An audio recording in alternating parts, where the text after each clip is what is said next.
Hi students, അപ്പോൾ നമുക്കിന്ന് KEAM 2022 option registration എങ്ങനെയാണ് ചെയ്യുന്നതെന്ന് നോക്കാം. ഫസ്റ്റ് നമുക്ക് ഗൂഗിളിൽ നമ്മുടെ ഒഫീഷ്യൽ വെബ്സൈറ്റിൻ്റെ ലിങ്ക് നോക്കാം.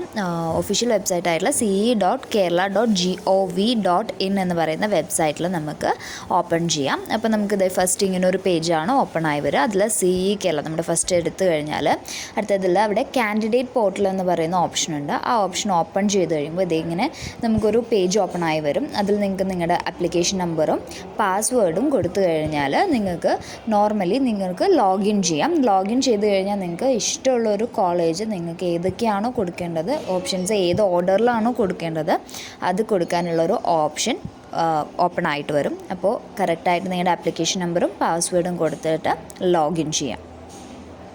ഓക്കെ, അപ്പോൾ ഇത് നമ്മുടെ ഒരു പ്രൊഫൈൽ ഇങ്ങനെ ഓപ്പൺ ആയി വന്നിട്ടുണ്ട്. ഓക്കെ, അപ്പോൾ അതിൻ്റെ ലെഫ്റ്റ് സൈഡിലായിട്ട് ഓപ്ഷൻ രജിസ്ട്രേഷൻ ഉണ്ട്. അതൊന്ന് ക്ലിക്ക് ചെയ്യാം. അപ്പോൾ ഇത് ഇങ്ങനെ ഒരു ഇൻ്റർഫേസ് ഓപ്പൺ ആയിട്ട് വരും. നമുക്ക് കോളേജസ് ഏതെല്ലാം കൊടുക്കണം, ഏതെല്ലാം ഡിപ്പാർട്ട്മെൻറ്റ് കൊടുക്കണം എന്നുള്ളത് വരും. ഫസ്റ്റ് നിങ്ങളിപ്പോൾ തൃശ്ശൂരാണ് കൊടുക്കാൻ ഉദ്ദേശിക്കുന്നതെങ്കിൽ TCR എന്ന് അടിച്ചു കൊടുത്തു കഴിഞ്ഞാൽ ഗവൺമെൻറ് എഞ്ചിനീയറിംഗ് കോളേജ് തൃശ്ശൂരിലെ എല്ലാതും വരും. അതിൽ നിങ്ങൾ ഏത് കോഴ്സ് ഏത് ഡിപ്പാർട്ട്മെൻറ്റാണോ ചൂസ് ചെയ്യുന്നത്, അപ്പോൾ സിവിലാണെങ്കിൽ നിങ്ങൾക്ക് സിവിൽ ഓപ്റ്റ് ചെയ്യാം. അപ്പോൾ അതേ അവിടെ ഒരു ഓപ്ഷൻ വന്നിട്ടുണ്ട്. അത് നമുക്ക് ആഡ് ചെയ്ത് കഴിഞ്ഞാൽ ഡയറക്റ്റ് നമ്മൾ സെലക്ട് ചെയ്ത കോളത്തിലേക്ക് അത് മാറിയിട്ടുണ്ടായിരിക്കും. അങ്ങനെ നിങ്ങൾക്ക് ഏതൊക്കെ കോളേജസ് വേണോ നിങ്ങൾക്കത് ഓപ്റ്റ് ചെയ്ത് കൊടുക്കാവുന്നതാണ്. കൊടുക്കുമ്പോൾ ഒരു കാര്യം ശ്രദ്ധിക്കുക, പ്രോപ്പറായിട്ട് നിങ്ങൾക്ക് ഏതൊക്കെ കോളേജസ് ആണോ നിങ്ങൾക്ക് ഇഷ്ടമുള്ളത് അതിൻ്റെ കറക്റ്റ് ഒരു ഓർഡറിൽ തന്നെ കോളേജസ് ഓപ്റ്റ് ചെയ്യാനായിട്ട് ശ്രമിക്കുക. ഇനി ഇതിൽ എഡിറ്റ് ചെയ്യാനുള്ള ഓപ്ഷൻസ് ഉണ്ടായിരിക്കും, പക്ഷേ നമ്മൾ ആദ്യം കൊടുക്കുമ്പോൾ തന്നെ പ്രോപ്പറായിട്ട് നമ്മൾ ഉദ്ദേശിക്കുന്ന നമുക്ക് ഏതൊക്കെ കോളേജസ് ആണോ വേണ്ടത് അത് പ്രോപ്പർ ഓർഡറിൽ തന്നെ കൊടുക്കാനായിട്ട് അപ്ലൈ ചെയ്യാനായിട്ട് ശ്രമിക്കുക.